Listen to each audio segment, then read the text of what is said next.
1MDB has sparked embezzlement and money laundering investigations across one of the at least biggest 10 corruption countries. scandals the world has ever seen. What may be the biggest financial scam in history. A number of corrupt 1MDB officials treated this public trust as a personal bank account.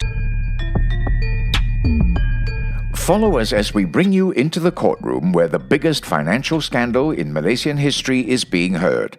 By the Malaysian Insight, this is the Najib Razak 1MDB trial, and I'm Patrick Teo. Proceedings kicked off this morning with former 1MDB CEO Shahrol Halmi still on the stand, where he has been for more than a month. In his questioning today, Shahrol revealed that PetroSaudi owes 1MDB $2.2 billion, which included a failed joint venture, Murabaha borrowings, and loans. Not only that, it seemed that the 1MDB PetroSaudi joint venture company continued to use 1MDB's name even after the company disposed its stake when they converted their investment into Murabaha notes. We'll get into that in a bit. Defense lawyer Shafi Abdullah picked up where he left off and continued questioning Shahrol on a new joint venture proposition by PetroSaudi to 1MDB. PetroSaudi proposed that 1MDB acquire a 4.2% stake in GDF Suez, a French-based energy company, with a 20% discount to make the investment. The lawyer had called this proposal meaningless and a con job. Essentially, it was another way for PetroSaudi to form another joint venture with 1MDB after the first one failed. In the first JV, 1MDB's $1 billion investment was ultimately converted into 1.2 billion Murabaha notes, netting a profit of $200 million. This also meant that 1MDB no longer held a stake in the 1MDB PetroSaudi joint venture. It was now fully controlled by PetroSaudi. The lawyer referred to a statement made by former 1MDB chairman Lodin Wok Kamarudin. Shafi took it to mean that Lodin had instructed no further funds should be injected into the 1MDB PetroSaudi joint venture company and to convert the Murabaha notes into equity investment in GDF. But Shahrol disagreed with this. The witness said what Lodin meant was purchasing a 4.23% stake in GDF would not give 1MDB immediate returns because the company had no control over how this investment would be monetized, since the stake would be held by the joint venture company.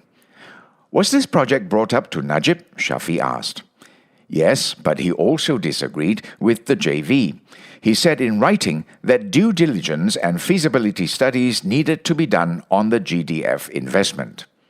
Shafi suggested that, according to law, Najib could not have provided advice as the Board of Advisors is only allowed to act when at least 4 members meet. But Shahrol did not advise the Board of Directors on this point. The lawyer said that the board had had a jaundiced view that Najib, as chairman of the advisory board, could act as an entity.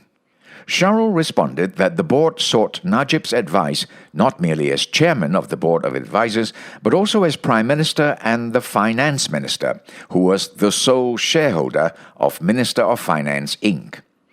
In the end, 1MDB did not invest in GDF. Instead, it sent $500 million to PetroSaudi under the Murabaha Notes program.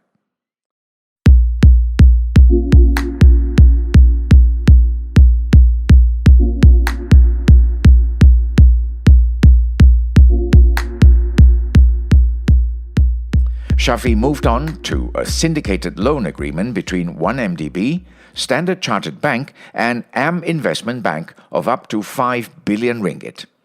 It was from this amount that 1MDB lent more money to PetroSaudi.